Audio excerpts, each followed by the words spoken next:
Hello everyone, this is Ryan Schouten giving you an overview of what we're going to be talking about in the Getting Started with SharePoint Development Workshop happening on August 8th, 2017 as part of SharePoint Fest Seattle. Have you ever been a SharePoint developer or you've worked with SharePoint and you're not sure exactly how to get started to cross over into this new realm of developing on SharePoint and using SharePoint as a tool instead of just consuming everything that's provided for you? How you can build these different types of applications that add value to your job and to those you work with.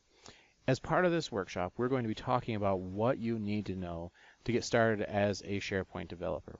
Whether you are dealing with an on-premise installation of SharePoint where you can do full trust code and have a lot of flexibility, or if you're in a more locked down SharePoint Online Office 365 environment where your options are a little different, not quite less, but just different. We're going to be talking about the different areas and ways that we can customize SharePoint. So we have a lot of good information, so I hope you enjoy what we're going to talk about. Just to give you a sneak peek, we are going to be talking about the different ways to work with SharePoint. Now, that being said, we have the following options. All right, so here are some of the options we have when it comes to working with SharePoint. Now, at this point in time, we're not yet talking about how we get our changes into SharePoint. We're mostly talking about how we interact with SharePoint as a tool, as a framework that we can build upon, as a service, however you want to term it. So we have a few options. We have the server-side object model, which gives us the same control that Microsoft has when we're talking about an on-premise SharePoint installation.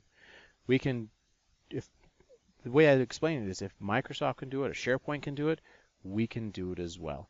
Granted, this is a very dangerous area to be playing in because we also can do the most harm to our environment because we can have the same amount of power. We have full control with our code. Now, after that, we have the client-side object model, web services, which have been around for a long time, and then the REST services. These next three are ways that we can use and interact with SharePoint without requiring our code being deployed to a server. And so we can use these in either in an on-premise environment or in a cloud environment where we have the tighter controls. So as you can see, we have a lot of different ways of interacting with SharePoint. Some better than others, some a little more feature-rich than others, but we have a lot of different ways of interacting with SharePoint. So as part of this workshop, we'll be talking about each and every one of these in detail so you can understand and make the decision about which one is going to be the best tool for the job that you need to work with.